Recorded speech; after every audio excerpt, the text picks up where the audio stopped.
Mini, mighty micro games are all the rage on Kickstarter right now, and we've got a few of them to share in this episode of Little Big Thumbs.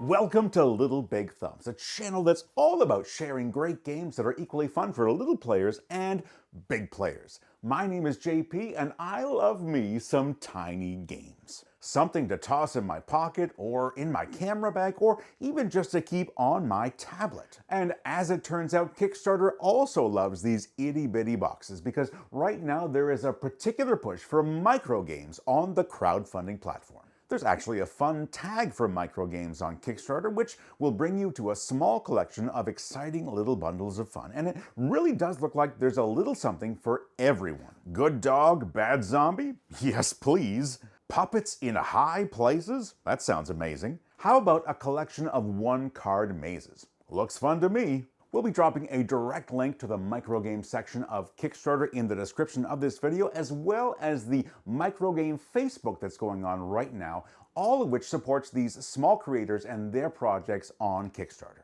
Now, if you stick with us for the next few minutes, we are going to be sharing 3 of these micro games, all of which are accessible for both kids and adults to play together. If there's a particular game you want to know about first, we'll have some time-stamped links in the description of this video, along with links to all of the Kickstarter campaigns that will be involved in these games that we're featuring today. Now, in the interest of keeping the length of this video micro, I'm going to stop talking right now, and in the immortal words of Gabby's Dollhouse, it's time to get tiny.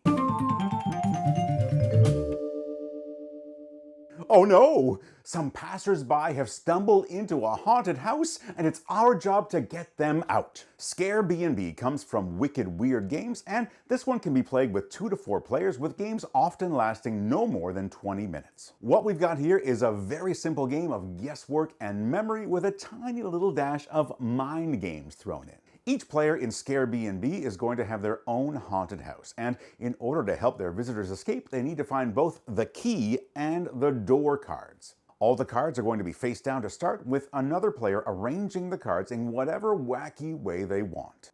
You're going to want to lean into the tease of this portion of the game to get the most out of it. Maybe arrange those haunted house cards into the shape of a key or a pyramid, or maybe even have a few cards just slightly overlapping to make them wonder where you might be hiding their key. And that key is super important here, because in order to help a visitor escape your haunted house, you're going to have to find that key before you reveal the lock, the door, the escape card to get them out. Each turn, players will simply make a guess and flip over one of their face-down haunted house cards. Did they find a room?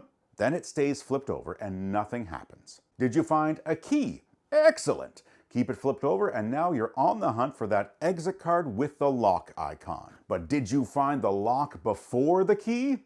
Uh-oh. Flip it back down and allow another player to rearrange all of your cards once again. But don't worry, any previously revealed cards will stay face up, so you're not starting completely from scratch.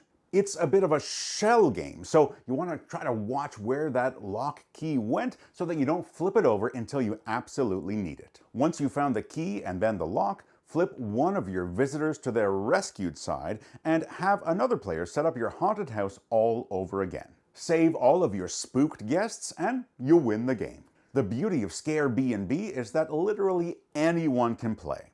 And if you're short on time, just start the game with 1 or 2 guests, and you'll be done in about 10 minutes or less. You might even want to just use one visitor and say whoever finds that key and then the lock first will be the one that picks the next game. Maybe a great game selection tool. If you're looking for a game with depth, this likely won't be the game for you. It does require a kind of playful immersion to get the most out of it, and it relies on players buying into these simply silly mind games going on. However, if you're on the hunt for a super quick Halloween-themed game, then Scare B&B hits a sweet spot with its absolutely gorgeous artwork and some gameplay that really draws in my younger daughter in particular. If this sounds like the game for you, you'll want to check the video description that we've got down below so that you can find more about the game and maybe check out its campaign page. Who's ready for a game in which we huff, and we puff, and we bluff, and we bluff? The Big Bad Wolf comes from Cozy Games and can be played with 2 to 6 players, and games typically will not last any more than 20 to 30 minutes. Inside the not-so-big bad box, we'll find 36 cards. Each player receives a starting 5 wood card, and the starting player draws 3 cards into their hand. And that's the entire setup. Each turn of the Big Bad Wolf, one player will be taking a single card from their hand of 3 and putting it face down on the table. They can also choose to add one or both of the other cards face up as sweeteners, and then the gift is passed to another player. That player could accept the gift, flipping it over to keep on the table, or they can choose to pass it along to another player without looking at that face down card. But if you do peek, you must keep whatever is there. The card passed will either be a straw card, a wood card, a brick card, or that Big Bad Wolf. And you know what that Big Bad Wolf does, right? If the card we flip over is that wolf, he starts by blowing down all of that player's straw cards, sending them to the discard pile. Then the wolf blows down one of that player's wood cards, also sending it to the discard pile. And the wolf tries to blow down the brick house, but he does not succeed, just like it happens in the story, and so those cards stay put on the table. It's possible that all of the players will wind up passing on this gift, and if that happens, the player who initially sent it out must keep those cards. And this is what makes the game really interesting. Because you could be setting yourself up for a big payday of cards, but if everyone passes a hidden wolf back to you, any sweetener cards that were there are discarded, and then the Big Bad Wolf does his big bad business all over your own collection of cards. Each round ends once one player has reached 20 points in their collection of cards on the table, or if all of the wolves wind up being played or discarded. Once that happens, we track our points on a sheet of paper, marking one W for every wolf collected, which will be worth -2 points at the end of the game. We shuffle up the cards for another round, repeat that process 4 times over, and then we'll count up our points to determine a winner. Aside from the rulebook, there isn't really any reading involved in this game, which means players of pretty much any age can have the chance to be sneaky, wolfy salespeople. You want this card? It's a good card.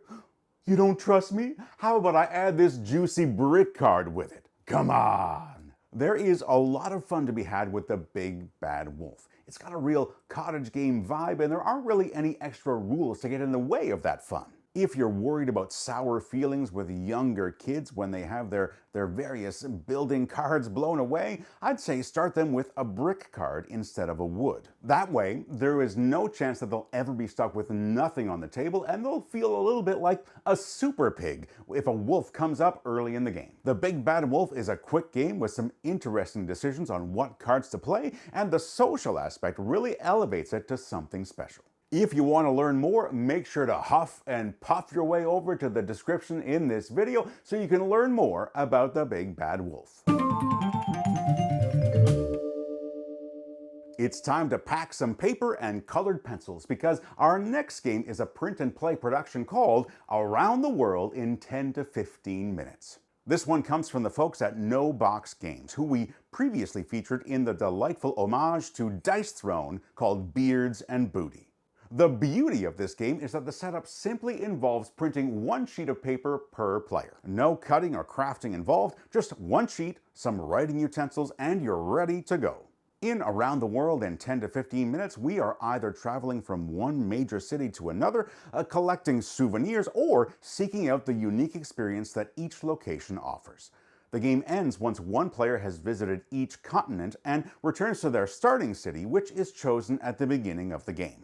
Players are taking actions simultaneously, with the active player choosing one action to take twice and the other players taking that same action once. The active player rotates around the table and the momentum of the game never really slows down. Everyone will likely be keeping one eye on what the others are doing so that they're not caught off guard when someone seems like they're about to end the game.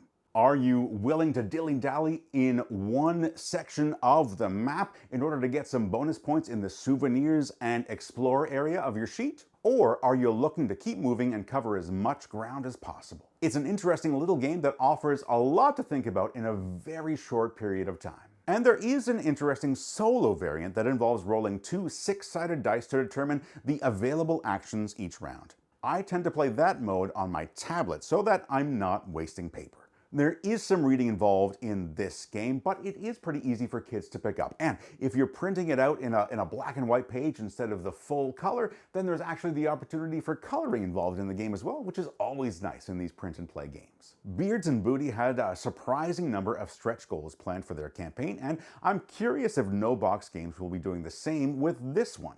If you don't mind your games living in a binder versus living on your shelf, you might want to travel on over to the video description we've got down below so you can learn some more about Around the World in 10 to 15 minutes. So there you have it, 3 micro games that scratch slightly different itches and all of which are accessible for family gaming. But as I mentioned at the beginning of this video, these little treats are just the tip of the iceberg of Micro Game May.